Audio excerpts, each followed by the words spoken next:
if not the most powerful decks in the format, and it's all Amnesiac has left to win with. Yeah, and we're going to get right into it. Pavel has chosen to go with his Cthulhu Warrior to battle and potentially get his first point on the board versus Amnesiac's Druid. And this can be a really sort of wonky matchup to a large extent. A lot of the time, Cthulhu Warrior can actually just beat up its opponents with the, if it plays the minions on curve. We can see now that there's Disciple of Cthulhu, there's Cthulhu's Chosen, straight into Emperor later, and the Ancient Shield Bearer. So a lot of the power Pavel has now, and you don't really need the War Axes too early versus Druid. They don't normally hammer out the threats straight off the bat. So Pavel looking okay, but Amnesiac, double wild growth. Not terrible either. Both of these players just have fantastic hands in this situation. This is what I want to see in a potential decider matchup, is both players drawing well and two heavy-hitting decks going up against each other. But this matchup, one of my favorite to watch, one of my favorite to play as well, because both players have to be so adaptable to situations. The Cthulhu Warrior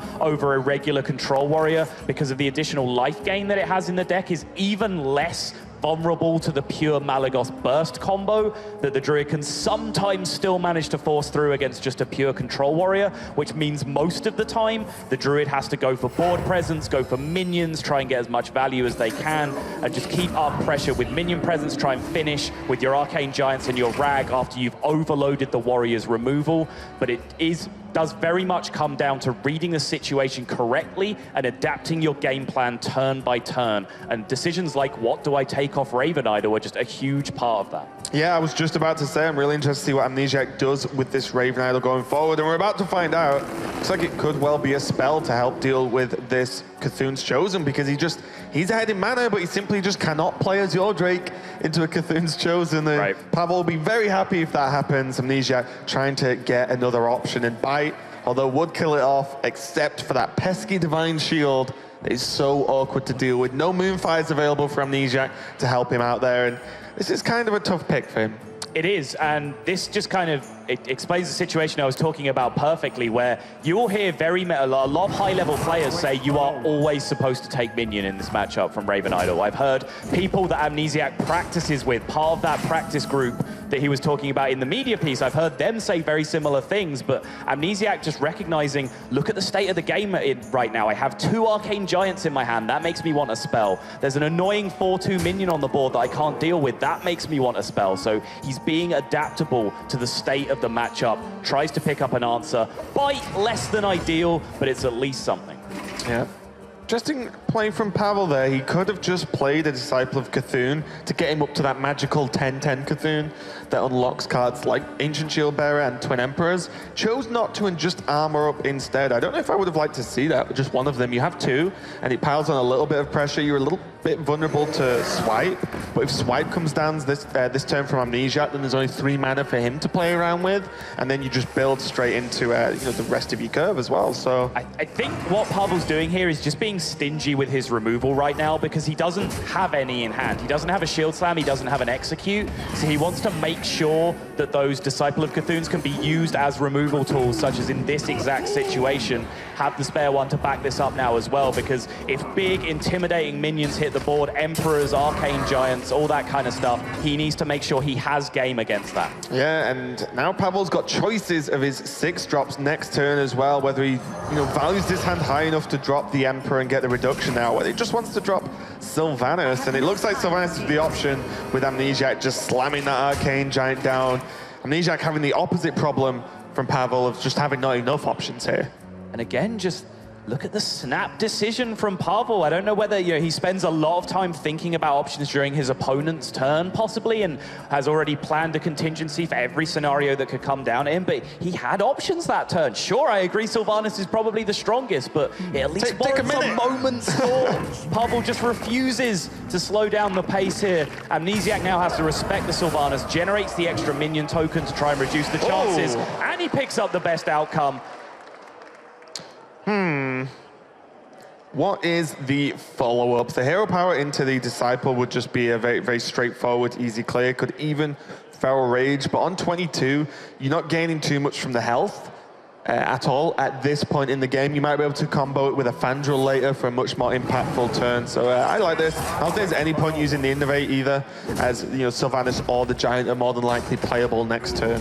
Yeah, I think any more commitment to this board and you start getting into dangerous brawl territory, and that's one of the things, when you've decided that you're going for the minion presence, board aggression strategy, that's one of the things you have to be scared of, because your goal is to overload the warrior removal, have 1 or 2 more threats than they have shield slams and executes and slams and bashes. So if you can do that, then part of that comes down to not giving your opponent too much value for a brawl, which is why Amnesiac chose to hold back in that situation.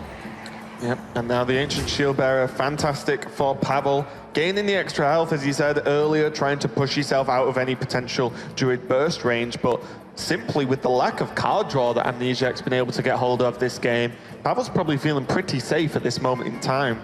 Yeah, he's running dry. He hit that Drake, that was his 1 card draw effect, didn't pick up a Nourish or anything like that off the Raven Idol, so he is just running a little bit loose right now. He does have a couple of big threats in his hand, but nothing that can really swing the board state enormously. Double Feral Rage would discount his Arcane Giant by 2. That would be a total 11 mana turn, so it is possible if he wants to swing the board in that way, but that basically is his all-in push, so I'm not surprised just to see him hold back. Yeah, and the frustration as well is if you go for the Giant just as your main push here, with Pavel being on so much armor, then you just open yourself up to just Shield Slam. Sure. Done. And then, great, you know, the Warrior didn't even have to work for that. They already had the armor available. They just use a single 1-mana spell, clear up the Giant, and then suddenly it's looking even more grim from Amnesiac. Pavel in a fantastic position at the moment.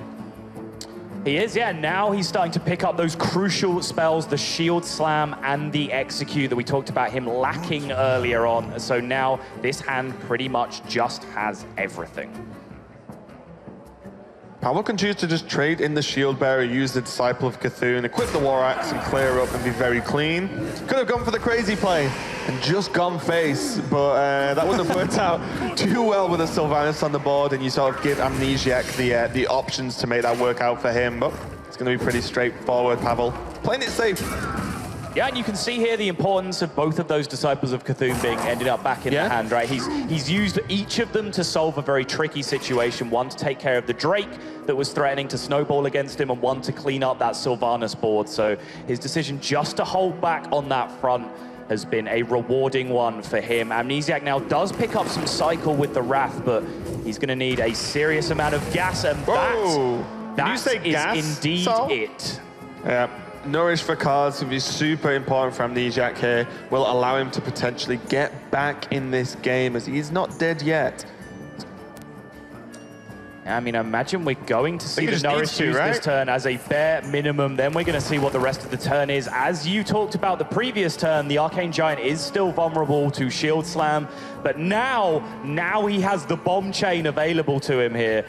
And now I think we're going to see him Feral Rage the face and then innovate the Arcane Giant. This plays around Shield Slam. It requires an additional answer from Pavel, but Pavel has additional answers for days right now. Yeah, but also, as you said, you know, because of the threat of the direct answer to the Giant and Amnesiac not having a backup plan, now he does. He just drops Rag and, you know, removes the armor unless a minion's played, you know, so he peels most of the armor off with the Rag. And then he has Malygos with at least Living Roots for now and potential draws later in the game. And, you know, Amnesiac, there you go. No thinking. It's going to be a Rag hero power. And there's no questions where this one's going to go, Sol. There is not only one available target. It's going to cleave off that armor, but Pavel is drawing really nicely himself now in this game, picking up the Shield Bearer and the Shield Slam #2 to be able to answer this Ragnaros. And I talked about the dynamic between the Druid Bomb Chain and the Warrior's removal, and it looks like Amnesiac's hand might just run dry before Pavel runs out of removal here, which will just leave him floundering against this late game power of the Cthulhu Warrior deck. Yeah, Pavel's draws have definitely lined up extremely well to deal with the threats as and when they come out. Amnesiac still has a couple of chances left. Does run Geddon in his list as well, so there is at least another threat that can put out a high amount of damage if it lives, but Pavel's actually just got removal for days at the moment. The Gore Howl, even just Gore Howl and the Geddon, if your health's relatively safe, that's still fine. Yeah, chooses not to swing with the War Axe here. Isn't 100% sure he's going to be committing the Gorehowl next turn. Might want to use that War Axe as his activator for the execute. Amnesiac here with little choice but to go for the Malygos. He's seen a lot of removal used already, but unfortunately for the young Savage, the execute is it here, and it looks very much like Pavel is climbing his way back into this series one game at a time. Yeah, you even see it from the body language from Pavel. When he saw the Malygos go down and just removal, he's all sat back up in his chair and was like, right, okay, pretty confident with this game. Once I get this game, I've got a good chance going forward.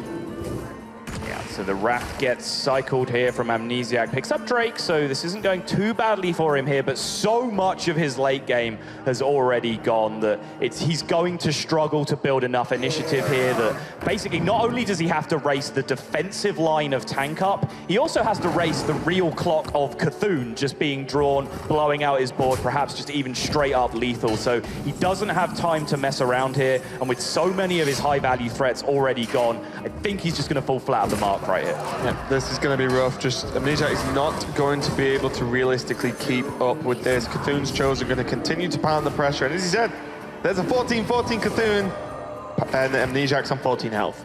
So this is looking pretty rough if the Cthulhu comes into hand in the next turn or so. Amnesiac, second Moonfire with Malygos gone. It's just not really going to be enough. It does allow him to swipe and clear up the board with the 2 Moonfires as well. But that's pretty much everything he has.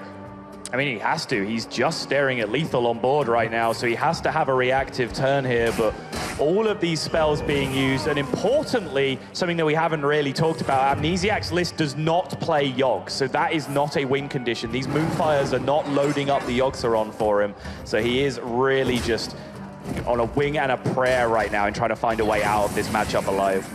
Yeah, didn't even play Emperors. You know, it would be cleared up quite easily by Pavel's Gorehowl. There's just not a lot he can do. Acolyte is only going to be a further pain to seeing a Wrath a little bit earlier used to clear it up, and this is looking very, very rough for Amnesiac right now. Even just looks like he doesn't even want to play the Maya Keeper, because if he plays it for ramp, then he gains nothing. If he plays it for the minion, then the Acolyte guarantees 2 draws. Justicar is going to hit the board now for Pavel. The tank up begins. Welcome to the grand tournament indeed, and Amnesiac gonna throw out the well played. I think he acknowledges that he is not beating Justicar this game.